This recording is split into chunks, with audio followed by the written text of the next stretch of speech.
Assalamualaikum warahmatullahi wabarakatuh. Lillahi wa li syafaati Rasulillah wa ala kulli niyatin sholihah al-Fatihah. Bismillahirrahmanirrahim. Alhamdulillahirabbil alamin. Ar-Rahmanirrahim. Maliki yaumiddin. Iyyaka na'budu wa iyyaka nasta'in. Ihdinas shiratal mustaqim. Shiratal ladzina an'amta 'alaihim ghairil maghdubi 'alaihim waladdallin. Amin.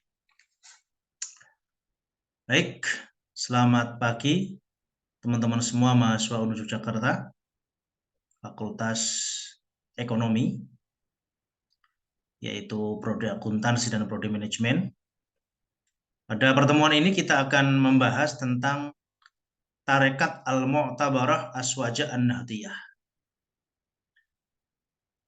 Apa itu tarekat? Nah, nanti akan kita bahas sama-sama ya.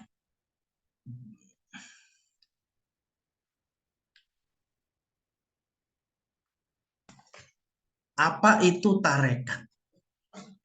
Menurut bahasa, tarekat itu artinya jalan. Tarekat itu berasal dari bahasa Arab, thariqah. Thariqah artinya jalan. Itu menurut bahasa. Adapun menurut istilah adalah tradisi kesufian atau organisasi persaudaraan sufi. Lalu siapakah orang sufi itu? Orang sufi adalah orang yang mengamalkan tasawuf. Itu namanya sufi. Ya, kita sebelum ini sudah membahas tentang tasawuf, maka orang yang bertasawuf disebut dengan sufi. Tradisi-tradisi yang dilakukan oleh orang-orang sufi itu disebut dengan thariqah atau dengan tarekat. Demikian juga dengan organisasi persaudaraan sufi, itu disebut juga dengan tarekat. Kemudian apa hubungan antara tarekat dan tasawuf? Tarekat dan tasawuf adalah sesuatu yang berbeda ya, dua hal yang berbeda. Di mana tasawuf adalah ilmu yang membahas bagaimana cara untuk berakhlakul karimah, sedangkan tarekat itu adalah aplikasi dari ilmu tersebut yang berbentuk organisasi atau perkumpulan para pengamal ajaran tarekat yang bersangkutan. Jadi tasawuf adalah ilmu yang membahas bagaimana cara untuk berakhlak karimah kepada Allah sebagai Tuhan, kemudian kepada manusia. Maka pada pertemuan sebelumnya kita sudah membahas step by step atau perjalanan daripada seorang salik, orang yang menempuh jalan untuk menuju Tuhan, untuk menuju Allah Subhanahu wa taala. Ada bertaubat, kemudian ada khauf, takut kepada Allah, kemudian berharap, roja, dan seterusnya ya. Silakan dilihat di slide sebelum pembahasan kali ini. Adapun tarekat adalah aplikasi dari ilmu tersebut. Nah, tarekat ini masing-masing memiliki ciri khas ya. Nanti di akhir slide akan kita bahas tarekat-tarekat yang mu'tabarah atau yang dianggap oleh Nahdlatul Ulama. Nah, kalau kita ditanya kenapa harus ada tarekat gitu, maka jawabannya simpel. Karena kita oleh Allah disuruh untuk berpikir, untuk menggunakan akal pikiran kita. Kenapa ada tarekat? Apakah tidak cukup amalan-amalan yang dicontohkan oleh Rasulullah Shallallahu Alaihi Wasallam sebagai pedoman hidup kita? Maka jawabannya sederhana. Sebelum menjawab, maka kita akan bertanya, apakah yang dilakukan oleh organisasi tarekat atau sederhananya amalan-amalan yang dilakukan oleh pengikut tarekat itu bertentangan dengan apa yang diperintahkan oleh Rasul? Justru kita boleh bertanya seperti itu, bertanya balik. Teman-teman semua, kalau teman-teman mungkin pernah melihat tradisi-tradisi tarekat, itu semuanya tidak ada yang melanggar perintah Rasul. Justru itu mengamalkan perintah Rasul. Kita ambil contoh. Misalkan dalam tarekat Syadziliyah, setelah subuh membaca istighfar 100 kali. Kemudian membaca sholawat 100 kali. Itu diantara amalan atau tradisi tarekat Syadziliyah. Maka kita boleh bertanya, apakah istighfar itu dianjurkan oleh Nabi? Jelas. Apakah bersolawat itu dianjurkan oleh Nabi? Jelas. Pertanyaannya, kenapa harus 100? Maka kita tanya balik, kenapa nggak boleh 100? Nabi juga tidak mengatur kok. Nabi tidak mengatur istighfar itu berapa kali, istighfar itu kapan. Nabi tidak mengatur berselawat itu kapan, kan nggak diatur. Nah, kalau kita buat peraturan sendiri boleh nggak? Ya boleh saja. Nah, kemudian orang-orang yang tidak setuju dengan tarekat mengatakan bahwa loh itu tidak dicontohkan oleh Nabi, jangan buat-buat aturan begitu. Sekarang begini, teman-teman tahu ya, mungkin di pondok-pondok pesantren gitu kan, atau di madrasah aliyah begitu, atau di SMA yang Islami begitu kan, mereka itu berusaha untuk menanamkan nilai-nilai Islam yang sunnah, lebih-lebih yang wajib. Misalnya begini, sebuah sekolah madrasah itu mewajibkan, ini mewajibkan loh, mewajibkan sholat duha. Boleh nggak? Padahal sholat duha itu hukumnya apa? Sunnah. Tapi ada sekolah yang bikin peraturan wajib hukumnya sholat duha. Dan waktunya ditentukan. Kapan itu? Ketika jam istirahat pertama, yaitu jam 9.15. Ini contohnya begitu. Maka kita boleh bertanya, apakah Nabi mengatur itu? Tidak. Jadi boleh nggak sebuah sekolah mewajibkan sesuatu yang sunnah? Mewajibkan sesuatu yang sunnah, kemudian mengatur jadwalnya, yaitu sholat duha jam 9.15. Boleh nggak? Maka semua orang mungkin akan menjawab boleh ya. Karena saya kira tidak hanya sekolah-sekolah NU ya, sekolah-sekolah ormas lain, bahkan sekolah-sekolah yang berbau Salafi Wahabi juga banyak yang menerapkan mewajibkan sholat duha. Kayak gitu. Loh, kenapa boleh? Padahal Nabi kan tidak mengatur.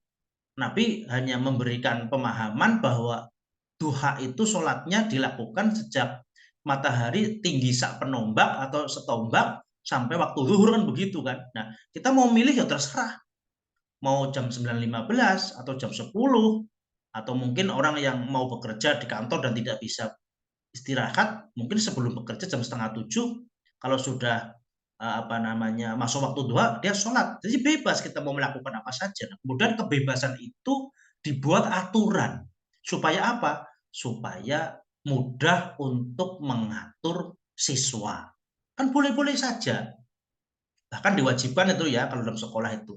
Diwajibkan menjadi sebuah aturan. Itu boleh nggak? Ya boleh. Mewajibkan sholat duha itu bukan berarti menganggap duha itu wajib, itu tidak. Mewajibkan duha itu maksudnya siswa harus melaksanakan sholat duha sebagai sholat sunnah. Wajib menurut sekolah, tapi hukumnya tetap sunnah. Artinya apa? Artinya kalau dia nggak sholat duha ya tetap nggak berdosa, tapi dia akan mendapatkan hukuman karena melanggar aturan. Ya. Saya rasa kalau masalah peraturan sholat duha itu setuju semua ya. Tapi kenapa orang-orang itu mencibir tarekat, seolah-olah mengatakan bahwa tarekat itu tidak dicontohkan oleh Nabi. Padahal tradisi sufi, tradisi tarekat adalah hal-hal yang jelas-jelas diperintahkan oleh Nabi. Sholawat, kemudian beristighfar, bertahlil, dan seterusnya. Nah, tapi mereka memang buat aturan. Waktu subuh misalkan, tadi yang seperti saya contohkan, atau 100 kali itu. Dari mana? Ya dari peraturan tarekat itu sendiri. Karena seorang guru tarekat atau mursyid itu punya pengalaman spiritual. Ya, sehingga punya aturan-aturan yang mana menurut guru mursyid tersebut dengan membaca ini itu sejumlah sekian kali itu lebih menggampangkan murid-muridnya untuk menuju Allah Subhanahu wa taala. Jadi no problem sebenarnya. Jadi apa yang dipermasalahkan sebenarnya tidak ada. Jangan-jangan karena beda kelompok saja akhirnya menyalahkan semua yang dilakukan oleh kelompok lain kan begitu. Jadi intinya terkait itu boleh. Karena aturan-aturan atau wirid-wirid itu semua tidak bertentangan dengan apa yang dilakukan oleh Rasul. Memang Rasul tidak mengatur itu karena itu masalah teknis gitu loh. Persis seperti sholat duha tadi, itu hanya teknis saja. Nah kok diwajibkan? Ya aturan sekolah. Sama kok diwajibkan habis subuh? Ya karena itu aturan organisasi tarekat. Baik. Berikutnya kita akan membahas syarat-syarat mengikuti tarekat. Ya, jadi tidak sembarangan orang bisa mengikuti tarekat ya. Yang pertama adalah al-qasdus shahih. Ini tentunya ada 8 syarat sehingga menjadikan seorang murid menjadi seorang yang bernilai bagus lah seperti itu. Yang pertama syaratnya adalah al-qasdus shahih. Memiliki tujuan yang bagus. Mau ngikutin tarekat itu tujuannya apa? Tujuannya adalah untuk mendapatkan jalan kepada Allah menuju Allah Subhanahu wa taala dengan cara-cara tertentu yang diajarkan oleh gurunya. Apakah ada lain tujuannya? Ya mungkin aja.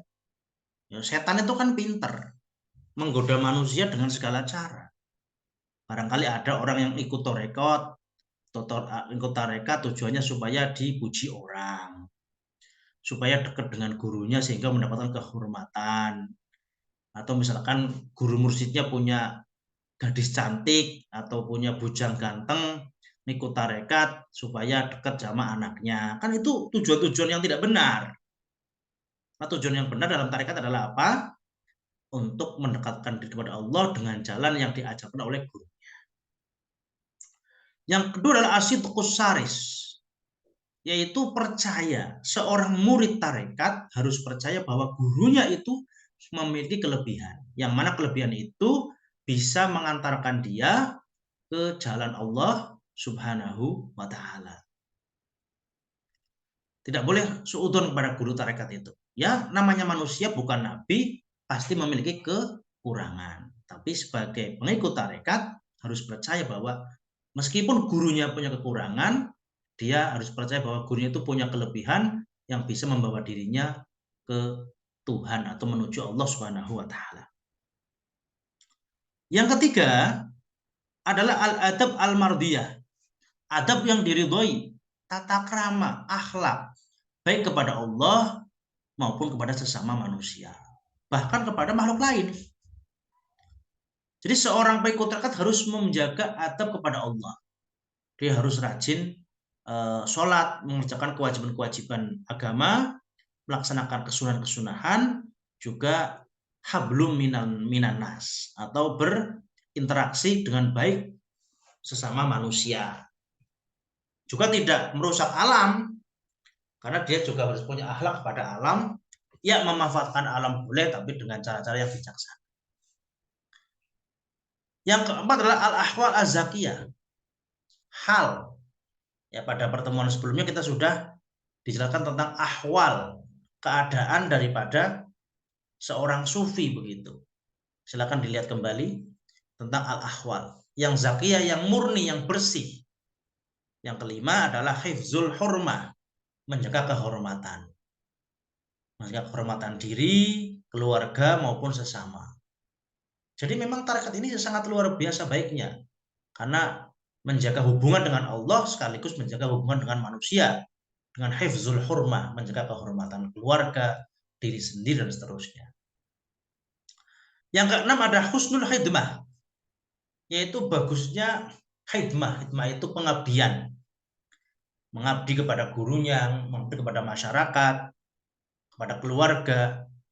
Melayani dengan sepenuh hati. Melayani dengan ikhlas. Karena Allah Subhanahu wa ta'ala namanya husnul khidmah. Lalu ada raf'ul himmah. Raf'ul himmah itu apa? Cita-citanya luhur. dan cita-cita yang paling luhur adalah ma'rifatullah. Tidak ada satir antara dia sama Allah, dan dia menjalankan semua kewajiban-kewajiban Allah Subhanahu wa taala. Itu adalah raf'ul himmah.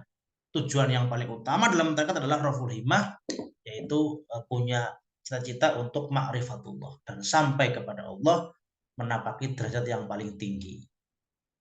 Dan yang terakhir daripada syarat, ya syarat ini ya, yang betul syarat ya, mengikuti tarekat adalah nufuzul azimah, itu melaksanakan apa yang dia cita-citakan. Bukan hanya berangan-angan, saya pengen jadi ini, pengen jadi itu, saya ingin sholat tahajud tiap malam, saya ingin berpuasa Senin Kemis istiqomah, saya ingin sering baca Quran. Bukan hanya kepengin saja. Kepengin bagus. Tapi seorang murid tarekat itu harus nufuzul himmah, untuk melaksanakan apa yang dia inginkan atau yang dia cita-citakan. Baik. Tarekat itu begitu banyaknya, ya. Tarekat itu begitu banyaknya sehingga kadang-kadang masyarakat dibuat bingung, ya, mau ikut yang mana. Dan juga tidak tidak nutup-nutupin bahwa ada sebagian oknum-oknum pelaku tarekat melakukan perbuatan-perbuatan yang bersifat duniawi. Mengikuti tarekat yang bersifat duniawi, misalkan untuk menambah haibah atau menambah kekuasaan politik, agama, dan seterusnya. Sehingga orang banyak yang menggunakan tarekat dengan cara-cara yang tidak bijak.